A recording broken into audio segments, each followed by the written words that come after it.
One corner. That is all it took. Before most fans even had a chance to settle into their seats, two of the biggest championship threats in the NASCAR Xfinity Series had their days and possibly their seasons ripped away from them. Not on lap 50.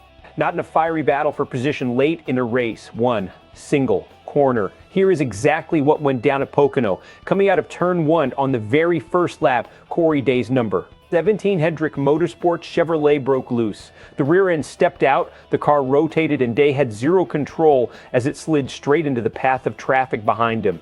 Jesse Love piloting the number at 2 Richard Childress Racing Chevrolet had no angle on it. Day was hidden behind 2 other cars, and by the time Love had a clear line of sight, it was already over. Love's car drilled Day's broadside. Day's machine hit the inside wall and was destroyed. Love's nose was shredded beyond repair. Both drivers walked away. Both were cleared at the infield care center. But both went home with 1 point, the minimum awarded for showing up. 1 corner, 1 point each. Done. To understand why this hurts so badly, you need to know where these two drivers stood coming into today. Jesse Love was sitting second in the championship standings. Corey Day was right behind him in third. These were not mid-pack guys fighting for stage points. These were legitimate title threats. Young, hungry, backed by powerhouse organizations. And the man running away with the points lead right now? Justin Allgaier, a veteran who knows how to protect a gap. Every single race that Love and Day fall short, Allgaier does not have to do anything extraordinary. He just has to finish. Today he got a gift-wrapped cushion handed to him for free. The locker room impact here is real. Corey Day, driving for Hendrick Motorsports, carries the weight of one of NASCAR's most prestigious organizations. You do not wreck a Hendrick car on lap 1 at Pocono without that conversation happening behind closed doors. And Jesse Love at RCR. Same story. These teams spend millions preparing for race day. Walking away with 1 point after 1 corner is a gut punch that echoes through every shop and every crew member involved. Let's break this down beyond the surface level, because what happened in turn 1 at Pocono tells a bigger story about the dangers of lap 1 racing on a triangle track. Pocono is unlike anything else on the schedule. 3 completely different corners, each demanding a separate setup compromise. What a car needs to survive turn 1 is almost in direct conflict with what it needs everywhere else. That means lap 1, before tire temps are right, before the aero wash settles, before drivers have a true feel for grip, it is a minefield. Day himself admitted he loaded the right rear expecting grip that was not there yet. On a normal track, maybe that is a small slide in a recovery. At Pocono, there is nowhere for it to go. From a strategic standpoint, the math now gets brutal for both drivers. In championship racing, points deficits from early exits are not just numbers, they are race wins you have to find somewhere. Love and Day now face a scenario where they cannot afford a single bad result the rest of the season.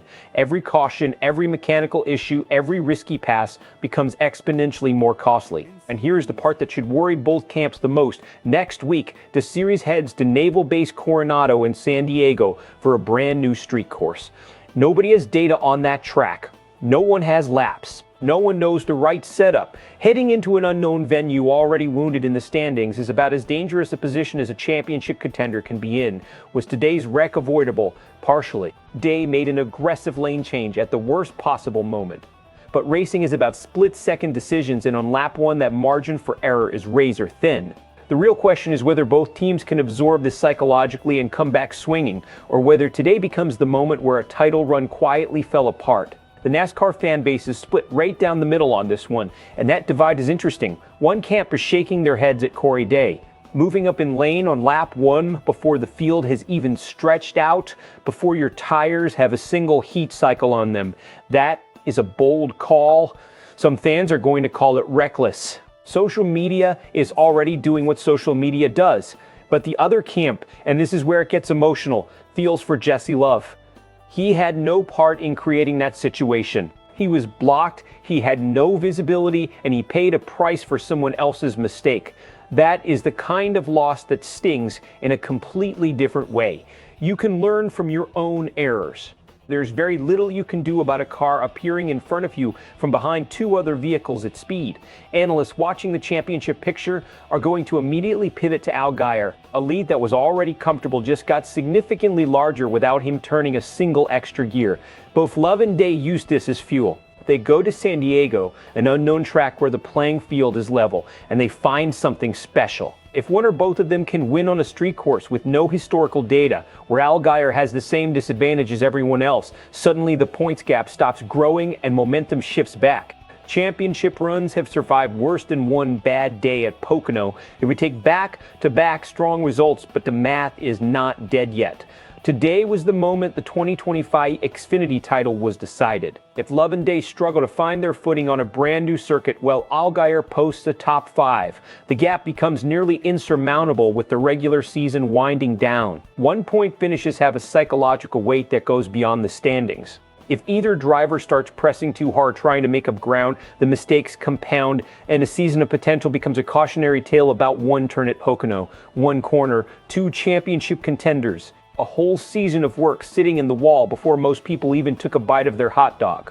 This is why racing is brutal and why we cannot look away. Here is what I want to know from you. Can Jesse Love and Corey Day realistically recover from this? Or did today hand Justin Allgaier the Xfinity title on a silver platter? Drop your take in the comments.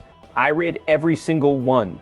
And if you want more breakdowns like this, where we go deeper than the highlights and actually break down what these moments mean for the season, make sure you are subscribed. We cover every angle every week.